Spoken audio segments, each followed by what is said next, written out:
Dear brothers and sisters in Christ, nothing in this universe is neutral.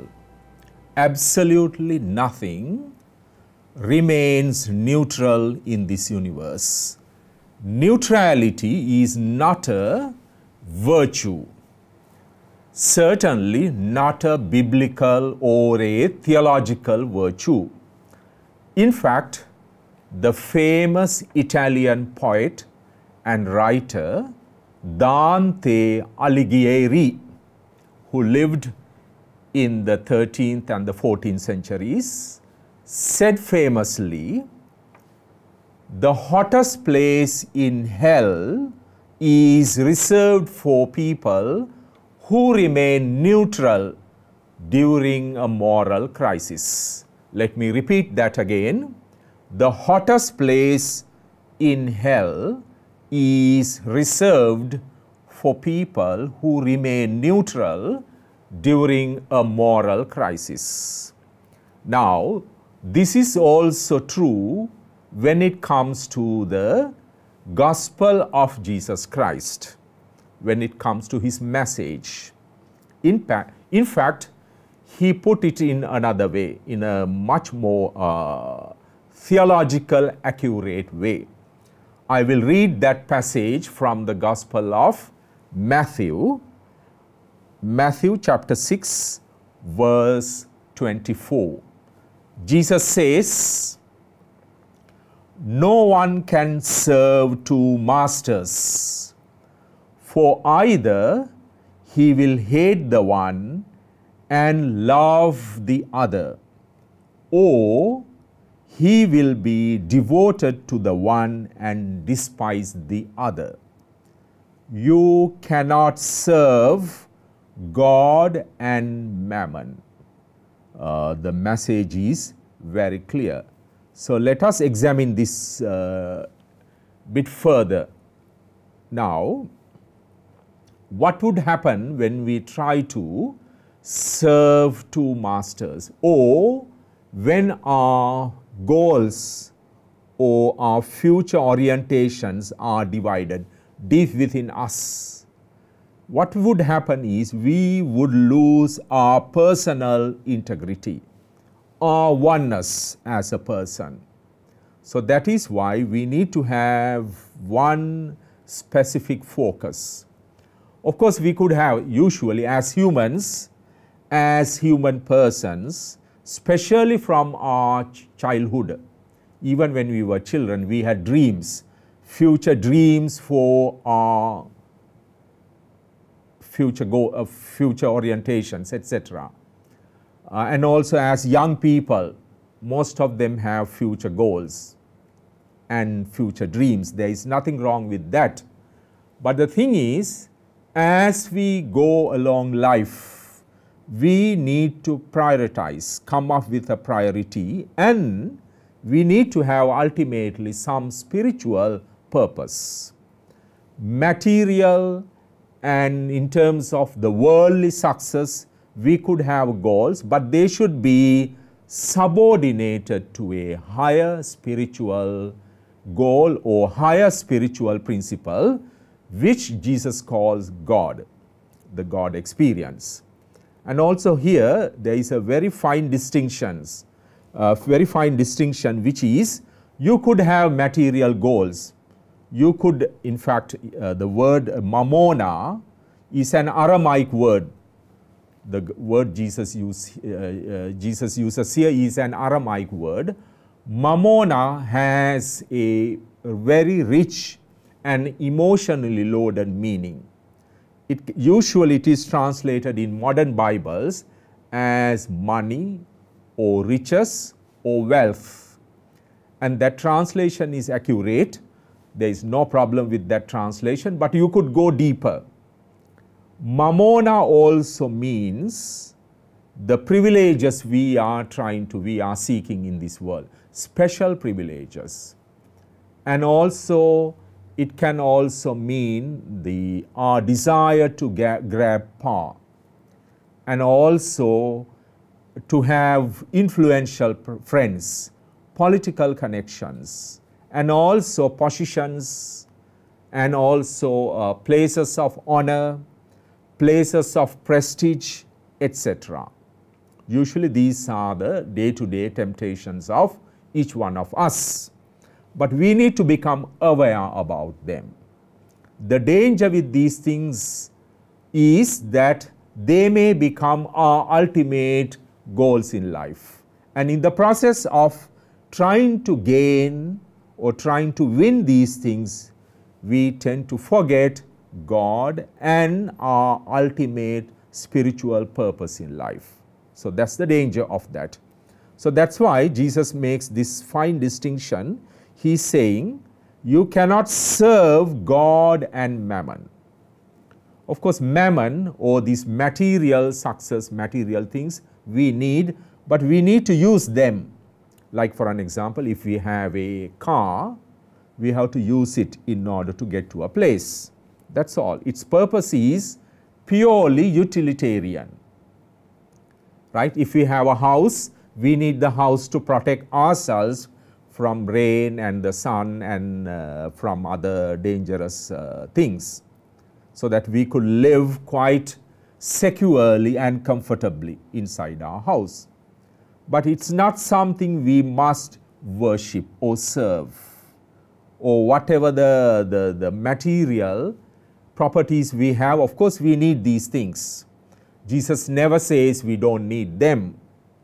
We need them, but they are only a means to an end. We do not live our lives for these things. We have a greater purpose, which is God, or what Jesus calls in his mother tongue, Abba. So on the one hand, Abba is there, and on the other hand, the allurement and the attraction of the mammona. So we need to make a decision, a choice. We cannot serve both. We could only serve God. We could make use of mammona, the material things we need for life, of course. Like if we want to buy something, we need some money. But that's it. So we use money in order to buy something. We use our car or the vehicle in order to get to a place. We make use of our house in order to protect our physical integrity and bodily life. That's all. We do not serve them. They should not become gods for us. In fact, if you take the life of Jesus, it's very clear in his spirituality, he has this dynamic very clearly from the very beginning of his life unto the end, which is, on the one hand, he had this growing intimacy with Abba, his father. Growing intimacy. Every day he grew in intimacy with Abba. Meaning to say, he got closer and closer and closer to Abba. On a daily basis, Abba became the most important experience or the value in his life. And also, on the other hand, he had constant repudiation of mammona. If you examine the three temptations in the wilderness, they are about mammona, actually. The three temptations are basically about power, prestige, and money, or the worldly success. So he was able to distance himself gradually, and with the help of Abba, of course, with the help of prayer, and then getting closer and closer to God the Father. So that's kind of a summary of Jesus' spirituality. Then, when you become very clear about your goal in God, you become one whole person. If not, what will happen if we had been trying to serve two masters? What would happen to us is we become a split person, a divided self deep within, a divided person or personality, or a split persona.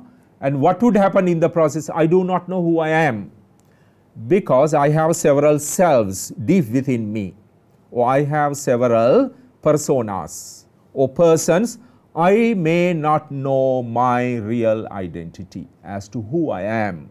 That's a problem. So I become totally disintegrated. A confused person, a person without any clear goal in life, an aimless life. My life becomes an aimless life, a rootless life, a purposeless life. That's the danger with that. But when our focus becomes very clear, goal becomes very clear in God, my life develops integrity.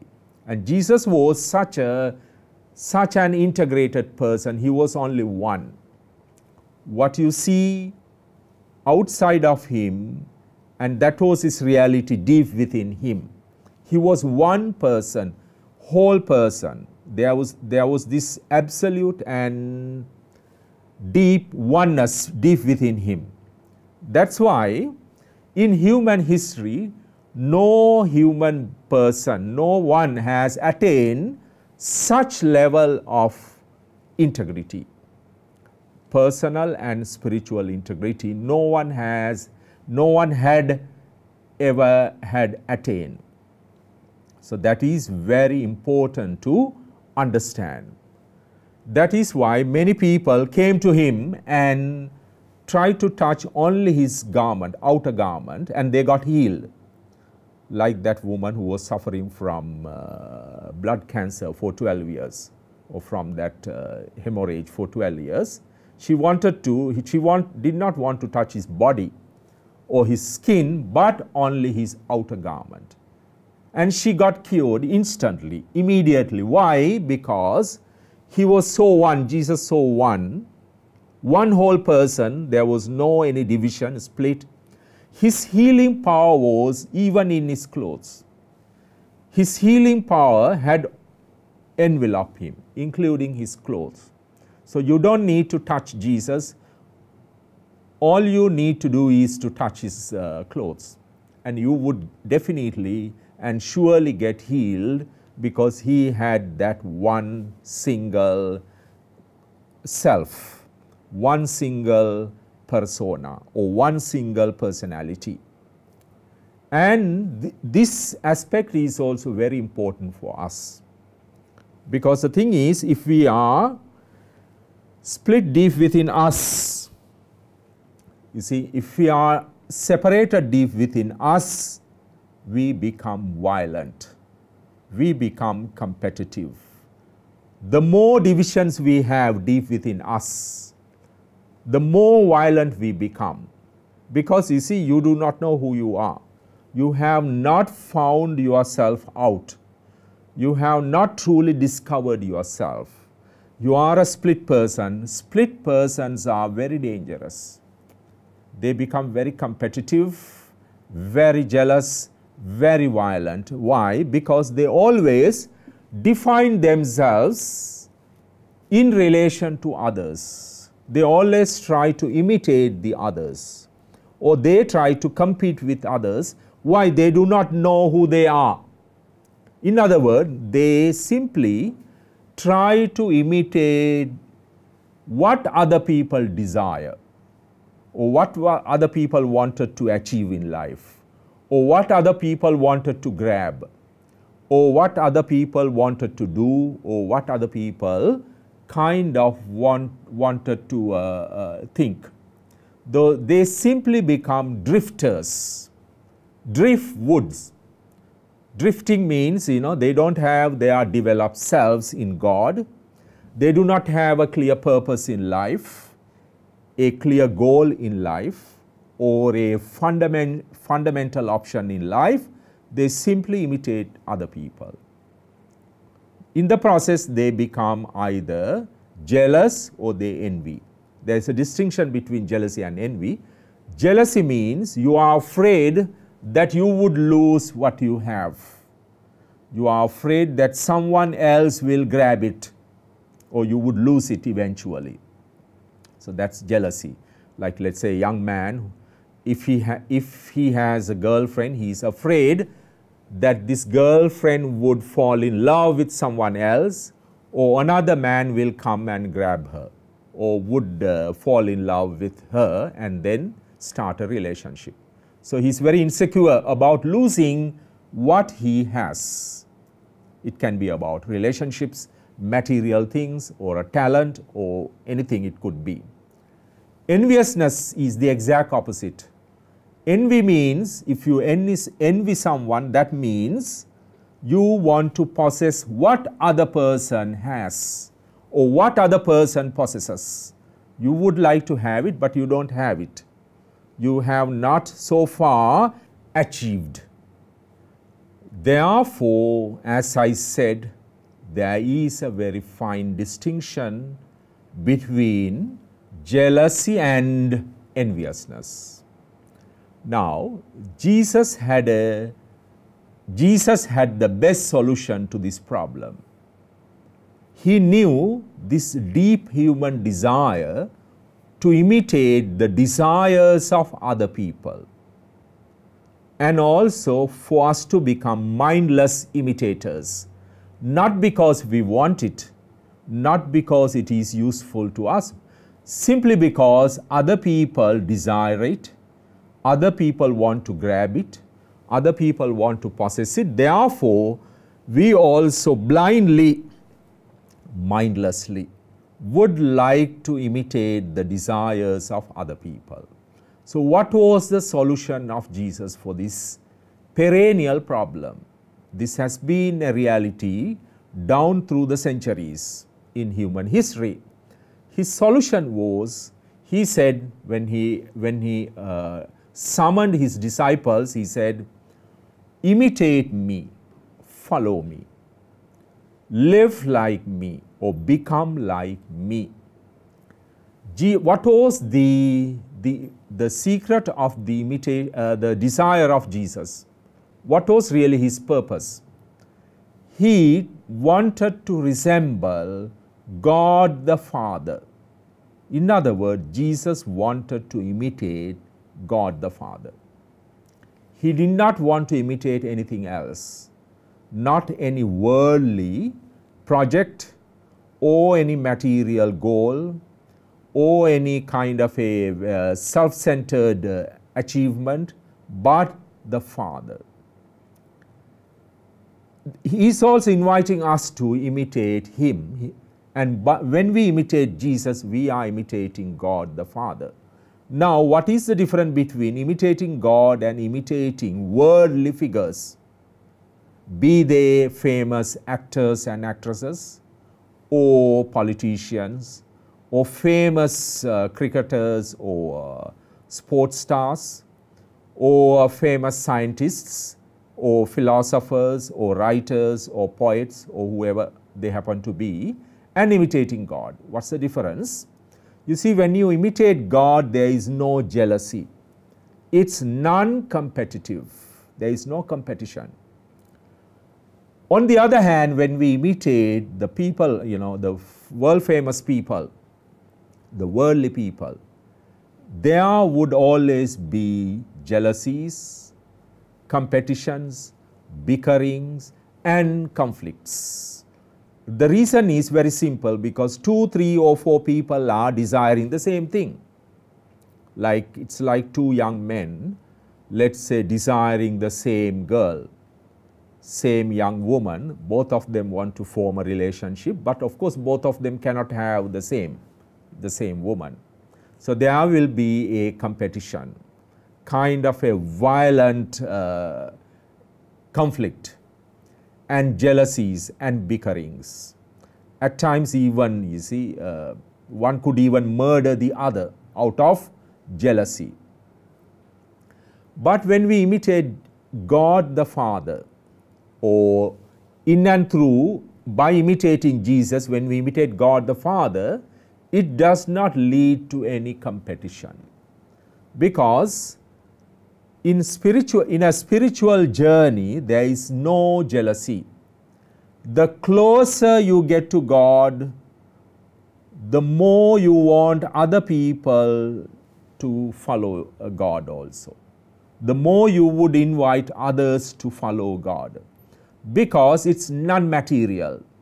It's an imitation on the level of spirituality. It's a spiritual imitation, so therefore there is no competition. In fact, if there is, that's not really following Jesus. That is why his commandment to his disciples was, follow me, I will make you become fishers of people. I will make you become fishers of men and women. That means Jesus wanted them to get more people to this project. Invite more people. Jesus wanted his disciples to invite more people. More and more people, eventually the whole world, the whole humanity, every and each human person need be invited to this project. So that was his ultimate goal. Then there will not be any unnecessary competition, jealousies. There would be only cooperation, collaboration, encouraging of one another, and learning from one another, and appreciating of one another, and trying to help one another. Eventually, it becomes a grand project of global cooperation and collaboration. You see, that's the only healthy form of imitation, or the only healthy form of desiring, appropriating the desire of other people. So that is why, as I read at the very beginning in the Gospel of Matthew, Jesus said clearly, you cannot serve two masters. If you are trying to do, you will get destroyed, you will get disappointed, you will get confused, and eventually you feel meaningless. Especially when you reach the end of your life, you feel your life never had a deep meaning. You had not discovered who you are deeply.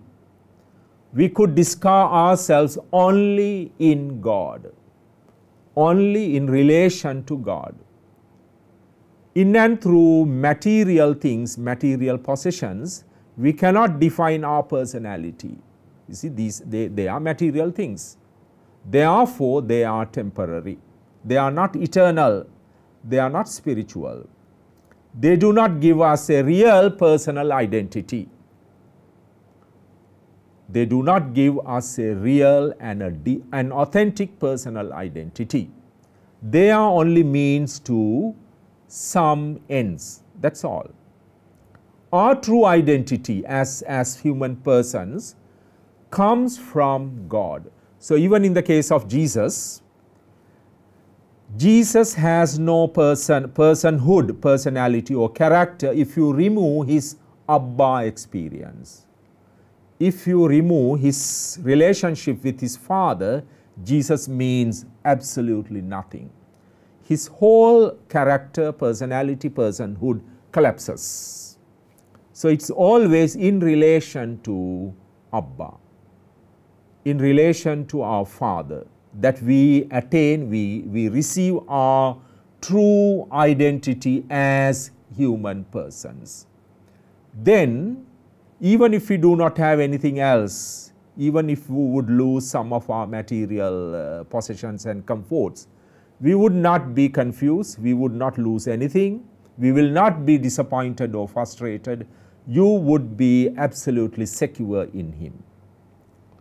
We may lose everything else, but we could never lose God. Our relationship with God is the most important thing. That's why, as I said, in Jesus' spirituality, these two components were very predominant. On the one hand, growing intimacy with his Father, and on the other hand, constant repudiation of Mammona, and constant repudiation from the element of Mammona. Then he became fantastically and absolutely one whole person. When you become one whole person, you also become influential. Without finding yourself, without finding your true identity, you could never become influential. you could never become a blessing unto other people, a light unto the others, or a role model unto the whole humanity. And that is the invitation Jesus is making us in this commandment. Let me finish with reading it. You cannot serve God and mammon at the same time. We need to make a decision. We need to take a decisive step, and this is an invitation for that to all of you. Thank you very much, and may God bless you all.